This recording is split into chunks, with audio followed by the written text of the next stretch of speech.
Welcome to Pencils and Lipstick. This is a podcast for indie authors. I'm Kat Caldwell, novelist, short story writer, and book coach. Here on Pencils and Lipstick, we're obsessed with all things story, and it is my goal to bring you the writing tips that you need to make your novel come to life. Welcome back to Pencils and Lipstick. This is episode 282 of the podcast, and it is going out on October 13th.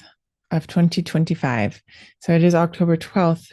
As I record this is the Dia de Hispanidad in Spain, and tomorrow is my wedding anniversary. Because of course we got married on the 13th. So it is also my birthday month, and you get little discounted goodies or possibly free, depending on the week, down below in the show notes. So I encourage you to go and check those out. I know a lot of you do not click things in the show notes, but you can find in the show notes the links to the authors that I'm interviewing, or the people who have, software or whatever in the indie publishing field, and find more information there. And if you're looking for their books, that is where you are going to find links. So you don't have to go looking for them on Amazon. You can just click the link, and it's usually directly to their website. So today we have an interview with Joanne Bischof DeWitt.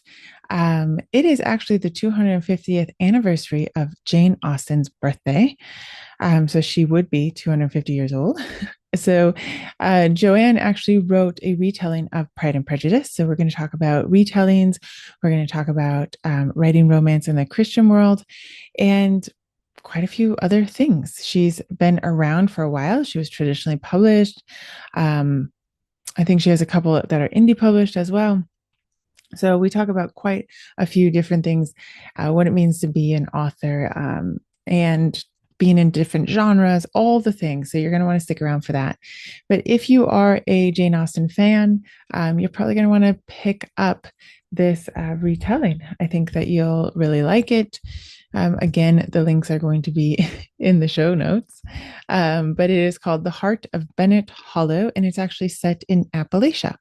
So I think that's a really interesting an interesting twist on the retelling, right? It's not in England. So we're going to talk about whether it's hard or easy to write a retelling, kind of depends on people's opinions, but Joanne will give her opinion as someone who has written a retelling. As far as other news goes, I don't know if you guys have heard about this, but they're starting to make scented novels. Have you heard about this? This is there is a vampire book in which they have scented the ink with Hellman's garlic scent. Let me see if I can find this. This is The Primal of Blood and Bone by Jennifer Armentrout. I honestly haven't heard of her. She's a best-selling author. It looks like it's a vampire and analogy monsters called Craven, and they've scented the ink with Hellman's, yes, the mayonnaise, garlic. Okay, I don't know how to feel about this. I mean, I love cooking with garlic, but I don't know that I want my books to smell of garlic. It's a nice little marketing ploy. And it's definitely got people talking about it, but as far as how it affects the publishing world, I don't think I hope the trend doesn't take off. I guess that would be, I think, quite difficult for indie authors to compete with. Although we have figured out sprayed edges, which are not going away, apparently. People have very strong opinions about sprayed edges. I think some people do them really lovely. I have one that I ended up with remarkably bright creatures, and it's just not very, it's from the publisher and it's not very well done, and so it hasn't convinced me, but I've seen some beautiful ones. So indie authors have figured out how to do sprayed edges, not very economically unless they do Kickstarters and they do them well. I just don't know, we're gonna have to compete with flavored ink. Apparently you can lick it. I don't know. That's just Very strange. Okay, so um, we'll see where that trend goes, right? But we are getting into the last bit of the year. I mean, literally, we're into the last quarter of the year. So if you are an indie author and you treat this as your business, you should be looking at what you can do for Christmas. What are you planning to do for Black Friday, Christmas? Even if you don't live in the US, Black Friday has now become a thing, right? Almost everywhere. Um, what are you what are your goals for the rest of the year? Pro Writing Aid is starting their novel writing month, which is in November instead of NaNoWriMo. So are you going to participate in that? The links to that will be in the show notes. I assume it's free. Do you like participating in those? Are you going to try to participate more in your social media? Are you, why or why not? I think this is a great time to reevaluate where you've come. Like maybe you finished your book this year. Maybe you started a book this year. Maybe, I don't know. I'm going to adjust my light here. What have you done? It's a good time to evaluate that. Are you going to finish it before the end of the year and maybe get it out next year? I am highly considering this new idea that I got. I thought the other day, I don't need to make this into a full novel. I could actually write it as a novella. And interestingly enough, that one idea just just like opened up a whole possibility for me. Strange. I say this strangely enough because of course that option is there. But it had eluded me for a little bit. And so when I thought, oh, I could just write it as a novella. Oh, so if I could write it as a novella, I might be able to get it done pretty quickly and have something fun for people to read. We will see. Last week I was hiking all week, so I am a little bit behind. And then I have a couple things that I have to travel for the rest of the year, this month. So I'm trying to figure out what I can and cannot do without going crazy. I did figure out something in the middle of the woods in the Smoky Mountains.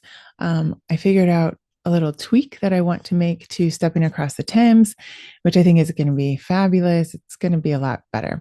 There is something about thinking in writing.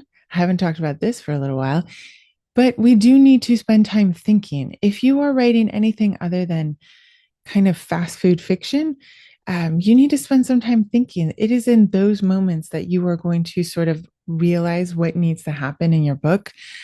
Remember that everyone you admire, including Jane Austen, spent some time talking about their books, thinking about their books. They didn't have this pressure that we have created now of getting the book out, in 3 months or 2 months. This is all sort of modern times created. And I will once again let you guys know, the better your book is on publish date, the easier it's going to be to sell. Now, easier because selling books is not easy.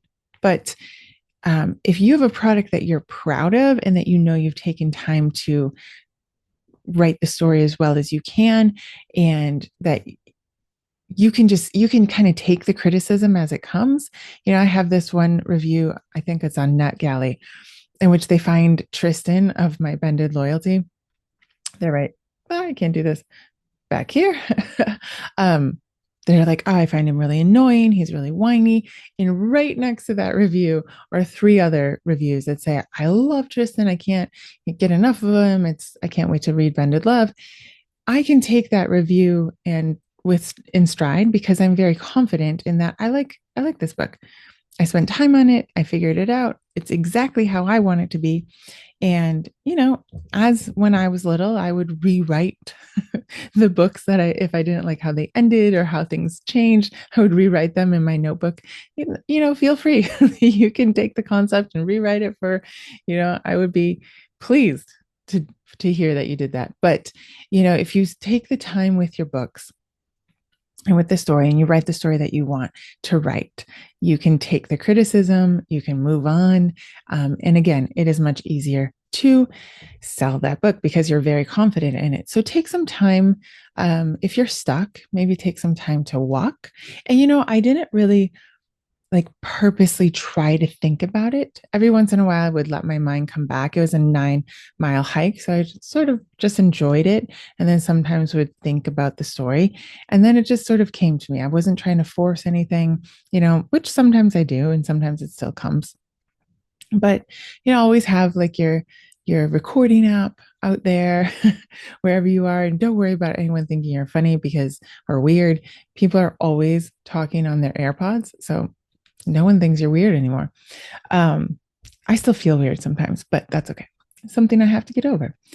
So I would love to hear what you think about the Hellman's mayonnaise smelling books and possibly tasting books. That's so funny.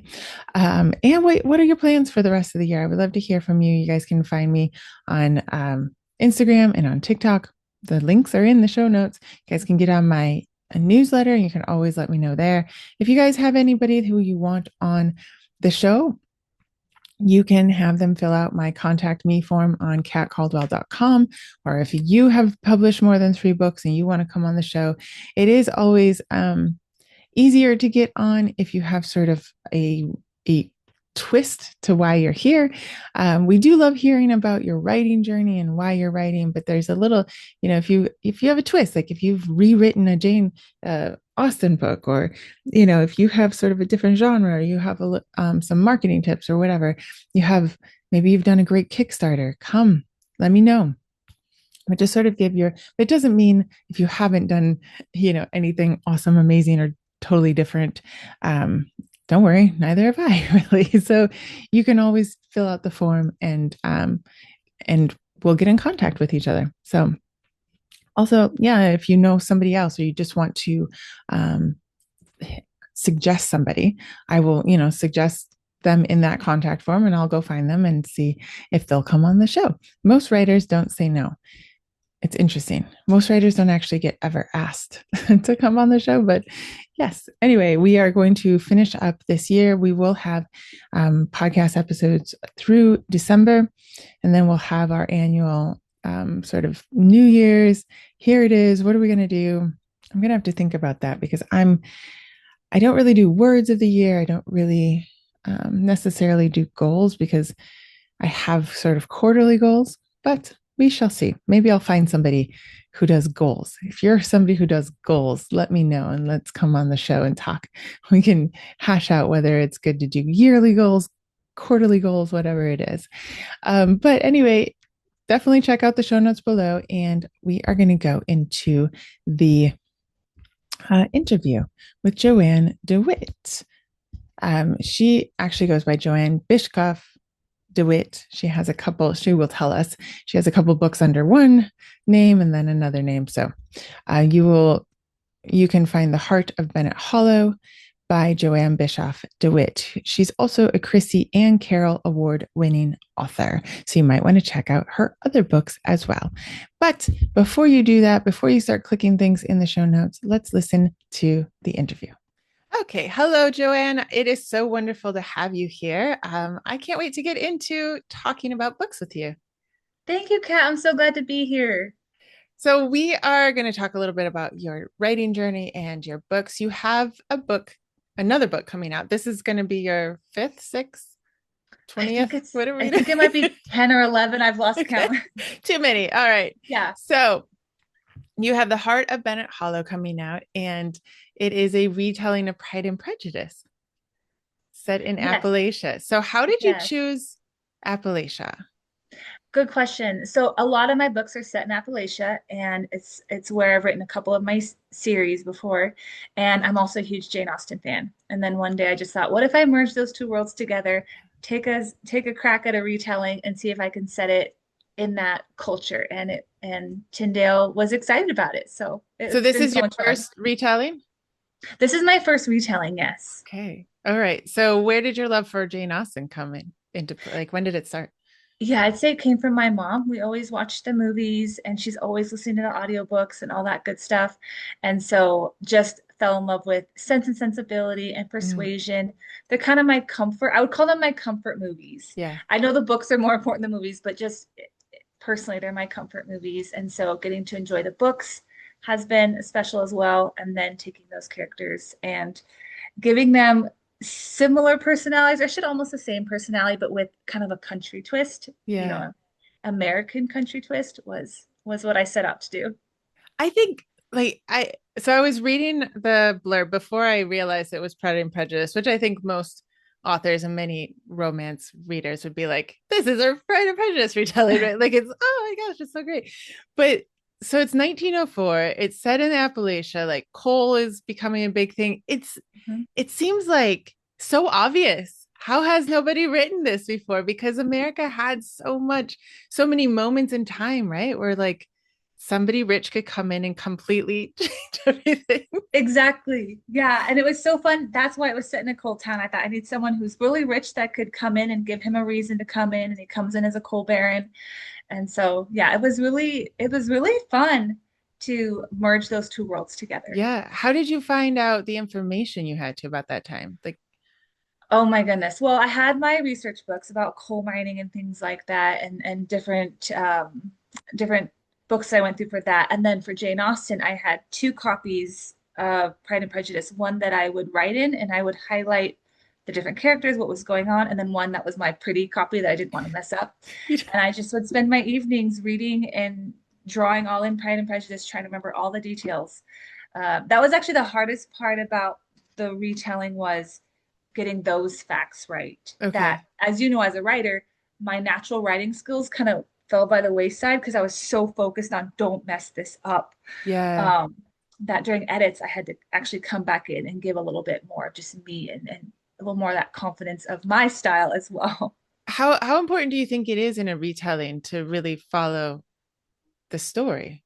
Yeah, I I guess think the it original. is. Yeah, I think it's important in the sense that those who love Pride and Prejudice, those who love, Lizzie Bennet and those characters, they're going to want to see certain nuances and they're going to want to see certain details and they're going to want to see them done correctly. And Mm, so that was my fear, a little bit of a voice in yeah. my head that was a little bit afraid of what people might say if I got it wrong, but really just a quest of honoring those characters. And Jane Austen, I really wanted to honor her. I thought if someone in 100 years, say, retold one of my books, you know, I would want them to honor the story. And so that's what I set out to do. Yes. So the most important question of the podcast, which Pride and Prejudice movie retelling are you a fan of? 1995 Yeah, or Keira right. Knightley? I know. So it's a hot Colin Firth topic. or Keira Knightley? Exactly. It's a hot topic. I graduated in the early 2000s. So I'd say as far as my generation goes, Keira Knightley was the movie that Mm, I, connected with and all that. I had actually not seen yet the Colin Firth version. And then my mom, of course, is like, you have to watch the you Colin Firth have to. version. So now I've enjoyed both versions and I love them for, different reasons and things like that. What I like about the Colin Firth version is it's longer. And so Mhm. they can get into more of the dialogue. It's really the novel broken down in more detail. Yeah, that is true. Although Yeah. the Sense and Sensibility of the 90s where it was The Emma Thompson one. Emma Thompson. I was going to say Susan Sarandon, but I'm like, that's not right. Emma Thompson. You know what drove me crazy about that is she was too old to play that character. And I'm not an ageist or anything, but she really was too old to play Yeah, that I do know yeah, she was a little old for that character. And I think she might have written the script. I feel like she was the script writer for that one character. because I got a copy of the script at a thrift store. That's amazing. Um, Okay. it was like bound, it was beautiful, it had the cover and everything, but so she might have had a little sway in casting Because herself. I remember as a teenager being like, she's like 30. Yeah, Of course, yeah, at that point, like that was so old for me. I was like, you can't play this character. Anyway, yeah. maybe you'll do a retelling of Sense and Sensibility I would next. love to. I would love to. So, what is it about Appalachia? Are you from there, or you have family from there? You just No, I am from California. And so when I started writing my book set there, I started with the Cadence of Grace series. And a lot of readers thought I lived there. And I thought, oh, I don't want to be a poser. That I live in Southern California, which really couldn't be more different. So it's just I'd say I have a folky background. My dad loves folk music. He plays the banjo, he plays the guitar oh, and the nice. harmonica. So growing up, I always had Alison Krauss. They always had Alison Krauss on or some kind of folky John Denver or something. And so I was kind of that old soul, country soul living in California. And so Okay. when I knew I wanted to write my first series, I knew it was going to be set in the mountains, and I just picked over there because it kind of felt like my home away from home. Yeah. Okay. All right. I like that.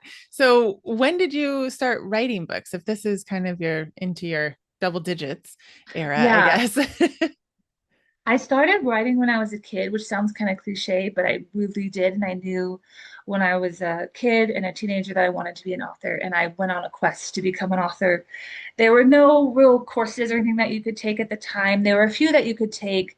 Um, and so my main education was how to write a query letter, how to write a book proposal. Mhm. And I just self-taught myself all these things and pursued agents and all that stuff because I just knew my dream was to become an author and to win a Christy Award as a kid. Oh, And really? I got to do both of those. That is so cool. So yeah, it was very Congrats. exciting.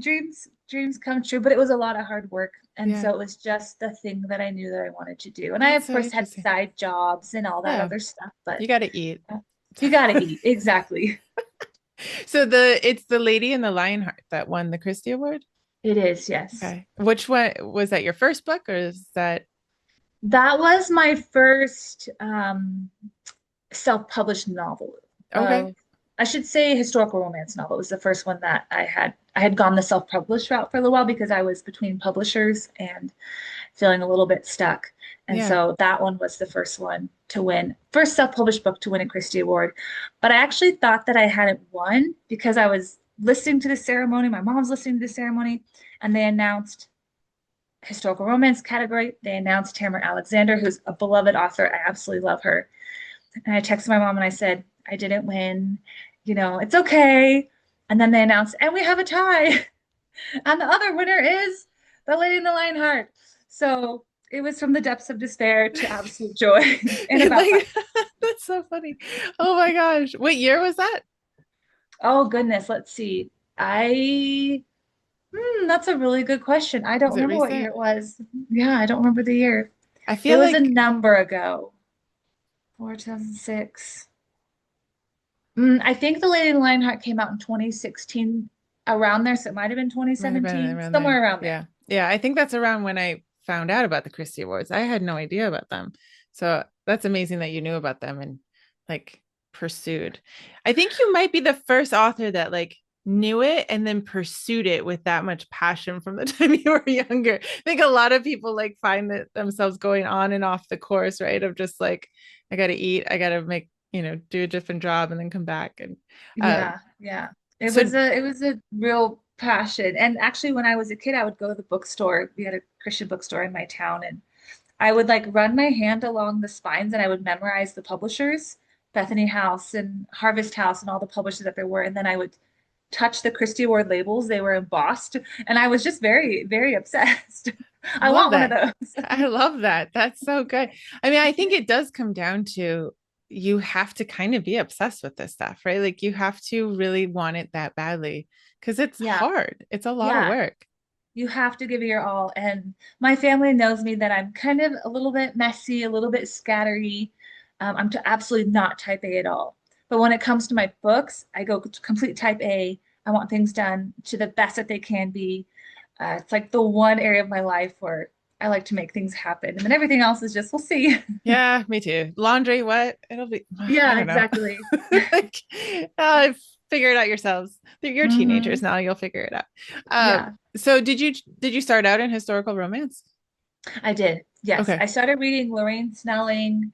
I had grown up with the American Girl books and Little House on the Prairie, and I wanted to be a pioneer so bad. So this was my alternate of I can't be a pioneer. I can write about them. And so Yes. that's what I did. That's so funny. You're in California, everyone's surfing, and you want to be a pioneer. That's so funny. I know my parents have pictures of me when I was a kid in the backyard. I would dress up in historical costumes and I would set up like a home. Like I would have like a little stool that I was cooking soup on. And all my neighbor kids are super modern. Of course, it's like the 90s. And I would get them to my house and they had bonnets on, they had costumes on. When you played with Joanne, that's what you did. And it was fun. There was something about the Little House on the Prairie series that made it feel really romantic. But Hmm. I remember my grandmother who grew up very poor in Arkansas in a dirt farm, right? Like you didn't even own the land, you just worked it. She's like living in a, like when they lived in that mud hut, right? Like in the hill, like he dug out The like sod house. Yeah. and she was like, the bugs. And she ruined it for me. She's like, the bugs and the rodents. Like, grandma, stop. I want to pretend like this is a beautiful thing. I've thought about that of living in the earth. Would you have, bugs and rodents and creepy crawlies in the walls? And you would. Now I know. And like little rodents coming through because they can dig, like anyway, she ruined it. I was like, grandma, come on. She still like we still read it, but I think as an adult you can't help but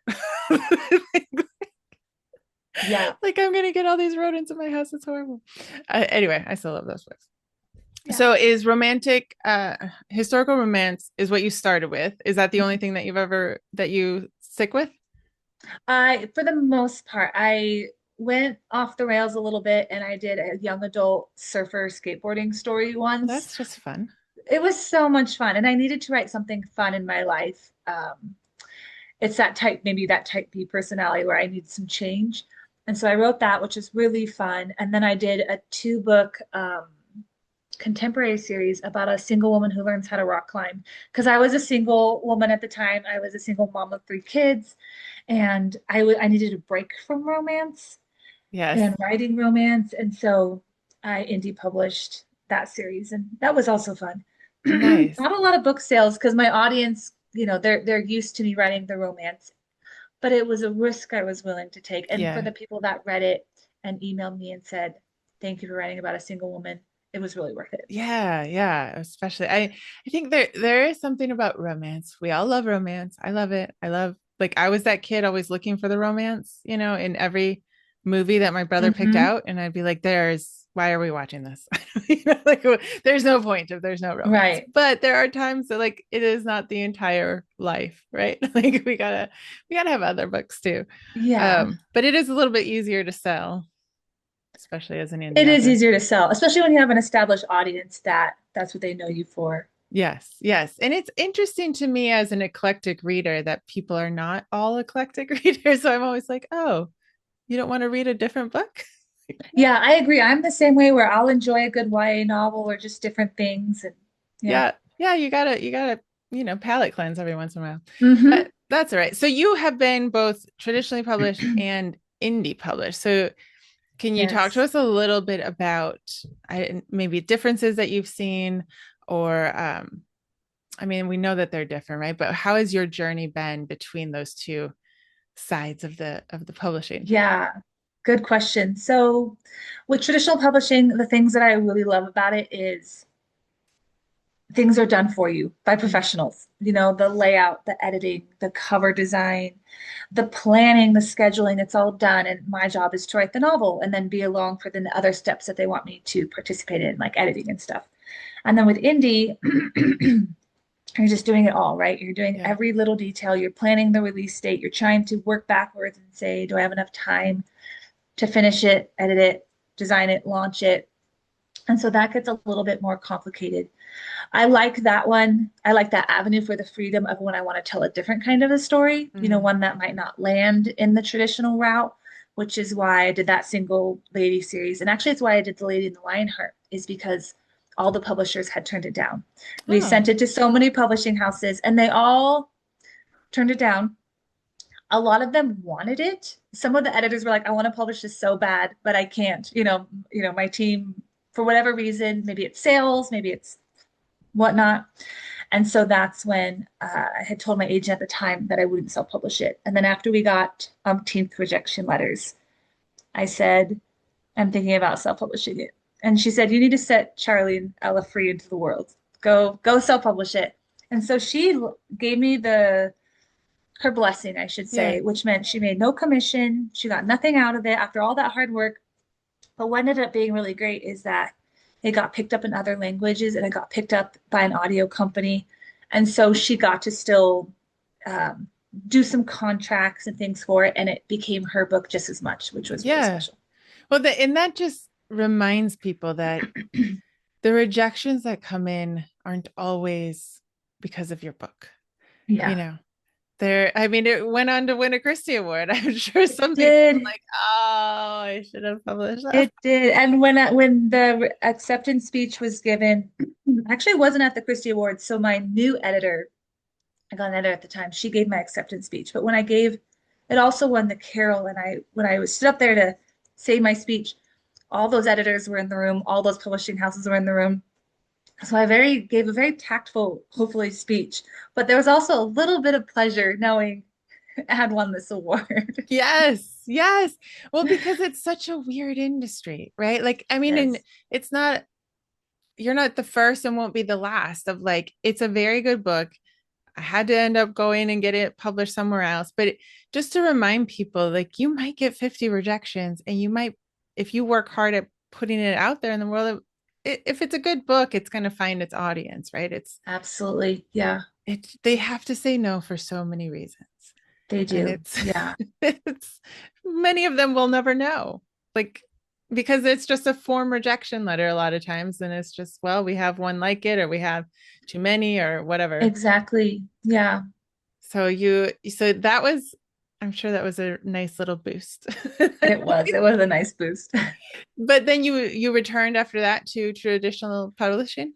Yeah, at that point, when The Lady in the Lionheart, it started to win some awards and it had gotten a rating on Romantic Times that was very rare. Usually it was 4.5 gold stars was the top. It had gotten 5 gold stars. Oh, And nice. so when that happened, I actually had publishers emailing me, which was a totally different, Ooh, I know it was nice. great. And so that it changed everything. It got Okay. me back in the door and they wanted to know what I had next, that sort of thing. And I got picked up by Thomas Nelson. I got to write some books for them, which was really lovely. And it was very there were some lows prior to Lady in the Lionheart. There were some serious lows in my writing journey because I got published relatively young. I was maybe in my mid 20s when I got my first contract with Waterbrook, which is a division of Random House. I'm getting paid by Random House. You know, it's the dream come true. And then when that series was over and I wasn't writing for them anymore, I felt like I had failed. I thought Mm, whatever I set out to do, I didn't do it correctly because you're not supposed to get dropped. You know, you're not supposed to get let go. And so I actually went about a year where I didn't really post on social media. I don't even think I was really writing. I thought I set out to become an author. I presented myself as an author, and now I'm really not an author anymore. And I had this monologue in yeah. my head Yeah. that I had to just eventually delete and erase and say, I've still got stories inside of me. And that's when I set on my indie journey with a couple of smaller pieces and then The Lady in the Lionheart. So there was some lows before that, kind of Yeah. that high. And I'm glad that it taught me both, that it really grounded me and humbled me to have to kind of be rock bottom again, I should say, in my Hmm. publishing, where I can't get a publisher now. So it was a painful but good experience. Yeah. Yeah. It is. I've heard this from a couple people where they get, well, another author who had an agent for a while, and your agent either retires or they move on to something else, and then you feel like, well, I got to start again. Like, Mhm. there's just something to that of like being dropped, or your publishing house goes under, or they're going in a new direction. It's just, it can really feel like, what do I do now? I can't Yeah. imagine. I mean, I'm sure it would just take a little bit of lots of energy to be like, I have to literally almost start again. Like, Hmm. that's so depressing in one sense, right? Like, you have to work through that. Yeah, it's true. It's a very organic process. It's like a relationship. I have writing students, and whenever I'm doing an interview, I always think to myself, like, the thing I wish I knew was that publishing will break your heart. And when you Oh, set out, you think it's going to be so shiny. There's going to be the book covers and the awards. It's going to be amazing. It's like a relationship. It will break your heart at some point. And then what do you do with that? And how do you mm, persevere, put yourself back together, carry on with the love of books? yeah. And, you have to change and grow with it. Yeah, absolutely. But also, the Lady and the Lionheart, which we will get back to the Heart of Bennett Hollows. um, it also wasn't your first book, right? I think sometimes we, Right. from the outside, we're like, when we're trying to be authors and we're trying to get, the awards or the agent or whatever. I don't know about you, but I see it in a lot of my students of like, we almost think like that thing that won is like the first book, right? Like Hmm. somehow we put it out of our head that this writer has probably spent years, honing their craft and writing. And most likely it's very few times that it's a debut novel. It can happen, but Yeah. um, so you had put in years at this point of studying writing and studying Hmm. romance before you wrote The Lady and the Lionheart, right? Exactly. Yes.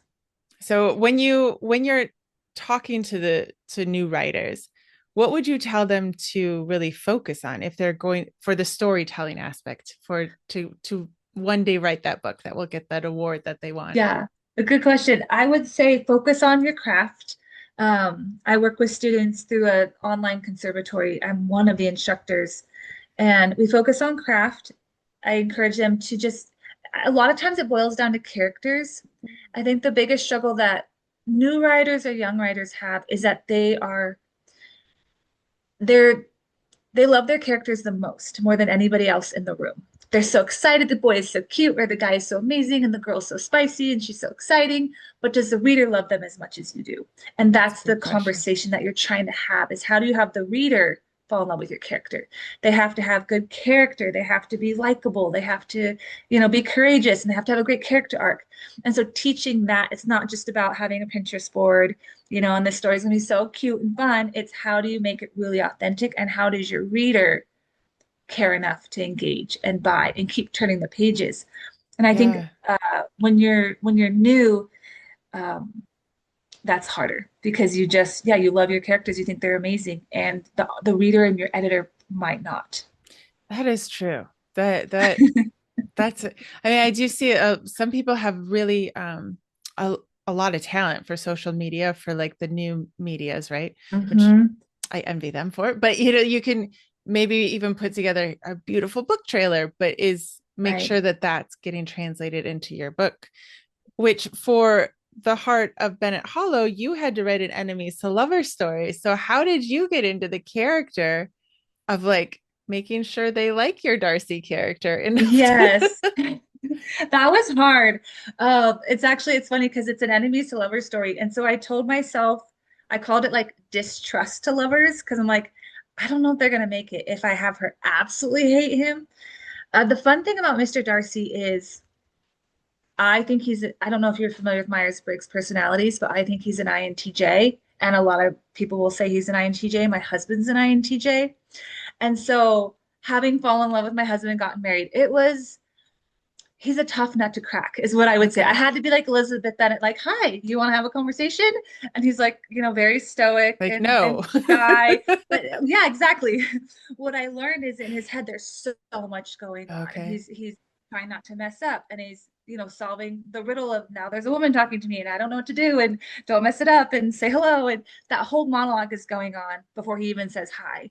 Yeah. Whereas someone that's more cavalier, they can just be like, hey, baby, what's up? They can just say it Yeah. easily. For him, it's hard.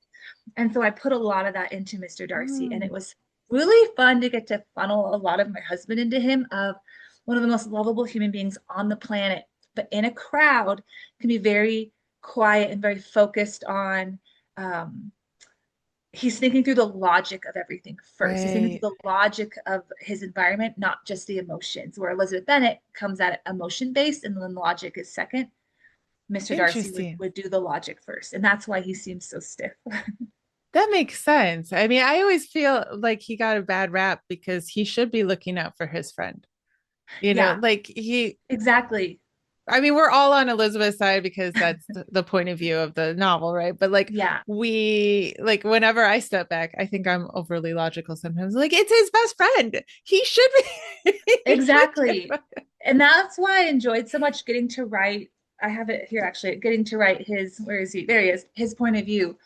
Is it Um, dual point of view? It's dual point of view. So you Oh, get Mr. fun. Darcy's thoughts. Chapter 2 is from Mr. Darcy's point of view. And one of the fun things, as I say that, the chapter where we get his point of view is we actually get the dance, that first dance, where he snubs her, Oh, is I actually love it's in that. his head. And so I got to explain uh through him why he didn't dance with her, what he's Yeah. thinking. And he's attracted to her, he doesn't know what to do. And so you get that insight. Oh, And that's fun though, where you yeah, can sort of like, hey, have some sympathy for Mr. Nice. exactly. So then when you see how irritated Elizabeth is, you know, I know why he did what he did, why Right. he was so nervous and so Yeah. stiff. Yeah, absolutely. Okay. So as you were going through, your Pride and Prejudice book and writing this, is there anything that you learned that you didn't know before from the great Jane Austen Oh my about gosh. writing or Yes. Yes, about writing. What I loved is how she came from an era that was so, we think of them as so straight-laced, and their bodices and all the things and polite society. And her wit, I really latched on to how witty she was. And of course, in that era, it takes her more words to get there, than in our modern, where yeah. we would crack a joke. It might take more words, but then you realize, oh my gosh, she was being very, very witty in that moment. And I Yeah. love that about it. And I also was pleasantly surprised about some of the characters are reflected different in the movies, and to Mm, realize that, um, to really latch on to the how much her dad loved Mr. Wickham. He really liked Mr. Wickham. And in the movie, we don't really see that. Mr. Wickham ran away with Lydia. It was very off-putting, but that he was almost like his favorite son-in-law. He really liked him. And so I got to do a little touch of that in there. I didn't want to make my dad like him quite that much, but I gave the Lydia character a line that don't worry, he's gonna like him as much as he loves, your fellas. Don't worry. oh, that's And an I got to drop interesting that in point. there. Yeah, I so I kind of haven't, gave my little twist. yeah, I haven't read it in a while. So it is true that the movies do alter our memories of the story, I think. They do. Yeah, and it's really just the storytellers or the script writers' way of smoothing over some things they might want to tweak a little bit. Yeah, yeah. I mean, that was such a big deal back then. I wonder if that actually happened to somebody she knew, and that's how she said I it. think it probably did. I'm sure it's a lot of reflection of personal stories. And then the other thing I just hit me is there's no kiss. There's no kiss in Pride and Prejudice. And there's no kiss in the Keira Knightley version. Oh no, there is. Does he kiss her forehead? I can't remember what No, happens. they just forehead touch. Yeah. Okay, the little forehead touch. Um, and so it was the first time I'd written a romance novel where I didn't put a kiss in it. And it was Oof. very difficult because I wanted to be as romantic as possible. So I did a couple little tricks that hopefully make you feel the warmth of a kiss, but I wanted to honor Jane Austen by if that was her time frame, that's what felt appropriate to her. I'm going to do the same thing in my novel, and I'm going to not put that on screen. So, Yeah. Isn't that interesting how, like, I think it is one thing that we might need to be reminded of in this day and age of a lot of romance that yes, all of the classics that have stuck through hundreds of years had very little physical interaction. exactly. Yes. It It was was really really about falling in love. It was about falling in love and that character and honoring each other. And the restraint is actually so romantic, Yeah. when they're holding back, that's I think where the romance really shines. Yeah, it's the tension and Yes. remembering like my very first interaction with an editor. She gave me a lot of harsh but very good advice. But I remember some of the best advice she gave me was you have to leave so like at least half of it to the imagination of the reader. Like that is why we're Yeah. actually reading because we want to see it in our own heads. And so, that tendency to want to say exactly like every pass that they're doing, his Yeah. finger touched her finger, you're just like Yeah. telling the whole movie that you have in your head. And I Yeah. think that's something that is a little lost these days in the craft of allowing the reader to fill in the gaps because that's our own experience, right? Like we get to Yeah. read the book and like we get to be Elizabeth clearly. Exactly. And I then think that Mr. was good Darcy will figure advice. out. Yeah, yeah. I love that. Yeah, I actually have a rule for myself of one kiss per book. So that way I can have that restraint and let other Yes. little nuances shine. Because going back to teaching, some of my students are teenagers, or they've never had a boyfriend or things like that. And they go, how do we write romance, Joanne? And I'm like, it's always about being friends. And it's about, the guy opens the door for the girl, or he has her favorite candy bar, or he remembers her favorite movie. That's where romance begins. It doesn't have to be mushy. And it's actually, that's the stuff I think that's the sweetest and the cutest is those endearing moments. Yes, that very strange human action of, for some reason, this person attracts my attention, right? Yes, Like, yeah, and I don't know why, but I just really want to be around that person a lot, yeah. like. That's really well said. So if anyone's listening, do you categorize, is it historical Christian romance specifically, or is it just historical closed door romance? Yeah, so I would say typically what I write is historical Christian romance. For The Heart of Bennett Hollow, it's I'm trying to describe, I've never described this before. You're my first interview, so we're gonna find the words All together. right. I put it a little bit more in the center. That way, any people who were not religious who love Pride and Prejudice, I didn't want to like hit them over the head with a religion. Um, and so I said it really kind of not neutral, but I put it a little bit more towards the center. That way it would bless those readers and they would still get that story that they love. And they're going to get a little bit, a touch of my faith in it. Mhm. But I laced it really delicately. And there's obviously scenes in almost, I think most Jane Austen stories where you see them at church. We Yep. see Emma at church and Yep. the reverend's falling in love with her and all that stuff. So church life was a really normal part of their culture. Right. And so that's kind of where I got to spend some time with my faith is in those little church scenes, Yes. add a little warmth and things like that. And Yeah. I laced a couple things through it. Actually, the secret that I did is she's stitching on a sampler throughout the novel. And so she grows as that sampler is finished. And so I was able to give her a Bible verse that she's working on. And so I got to plant some words that were important to me, but again, it was more subtle, a little more soft. Okay. Okay. So then if you say the other ones are historical Christian romance, what is it? Because now that we have all these breakdowns in genres, so you're not, Mhm. I'm talking about this with many, many authors, because I think we're all trying to figure out the genres are breaking down in order to find the right reader, right? But then you have to write kind of to what the reader expects in order to keep them. Like it's getting a Yeah, little complicated. it So if is. somebody does want to write historical Christian romance, are there expectations to, I mean, I would assume it there has to be like very little explicit touching, right? Like where there's a Yeah. little there, but what are kind of those requirements for them? Yeah, good question. I'd say it's going to vary from publisher to publisher because some Okay. publishers are going to be more, they're going to want more of the faith in it. And so, Okay. depending on which publisher it is, they'll have their certain kind of comfort zone. And then for me, it's usually that the character will be on a personal journey, growing as a person, growing in their relationship, growing in their family, and then also growing in their faith.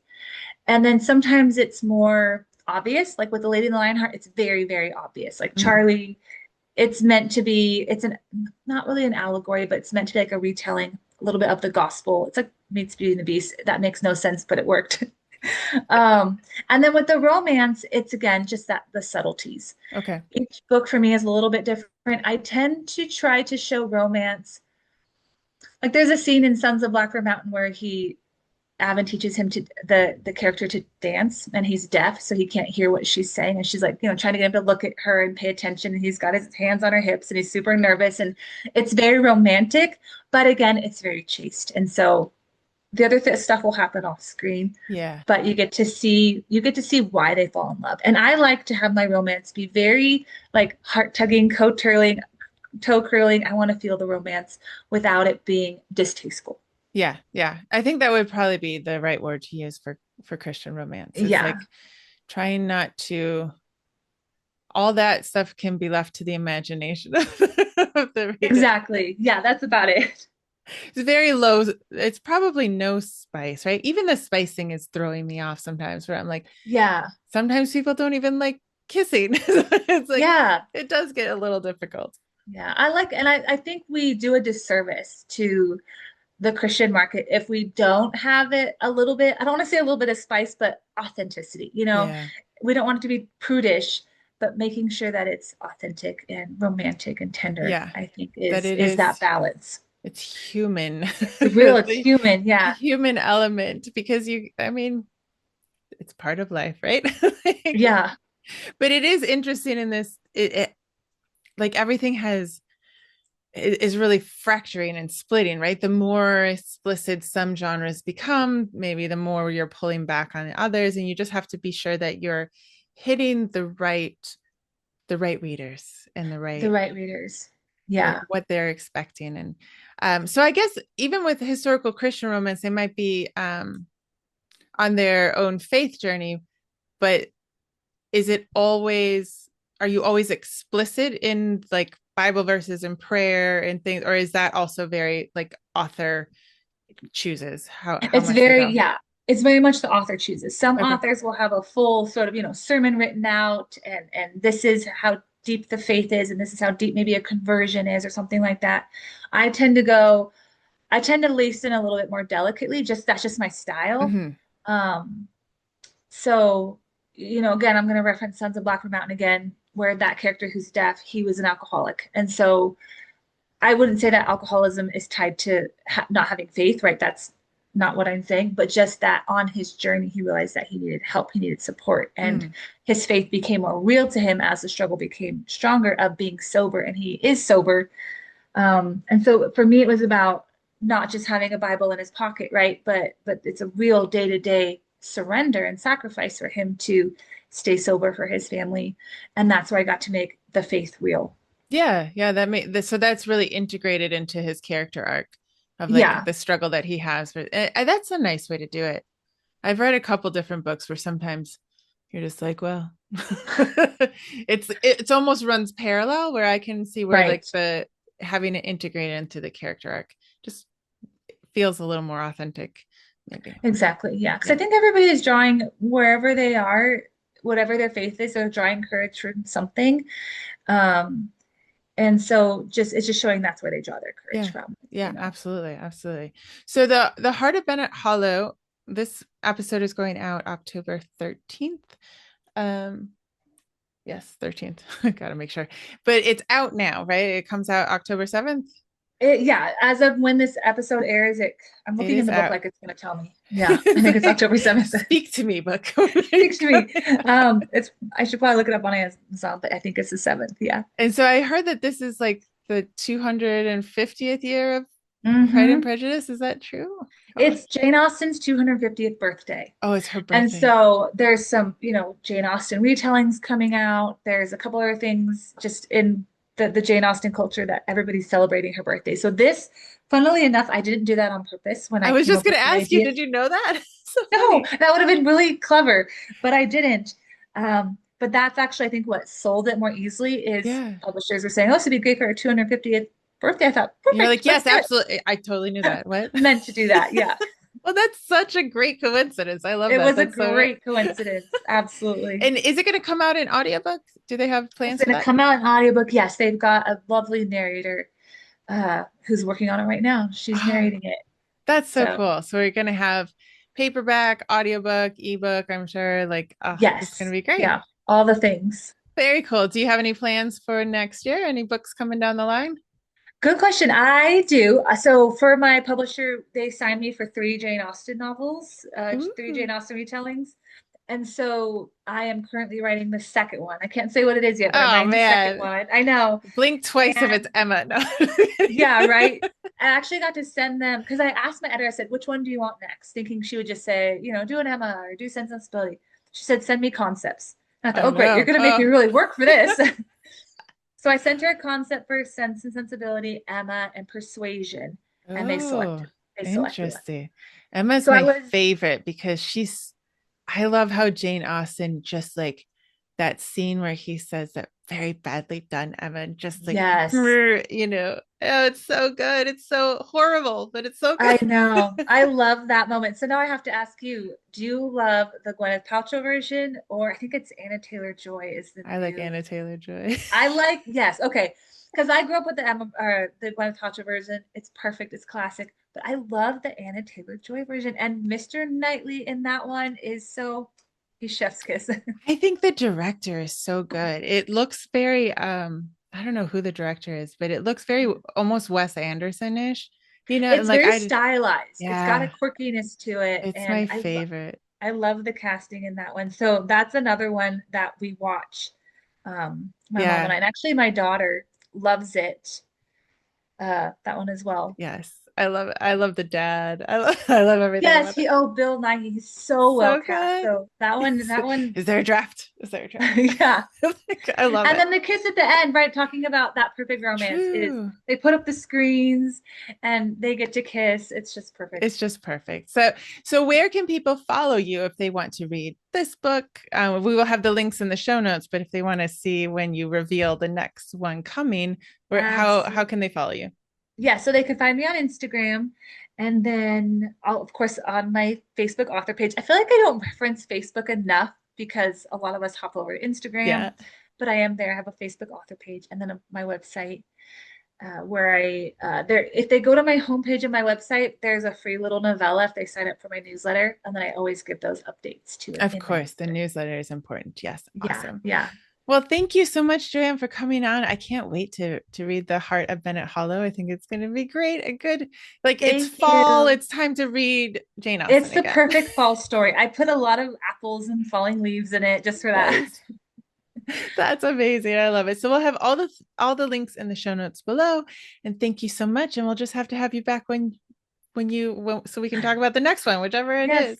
I would love that. Thank you. This has been so much fun.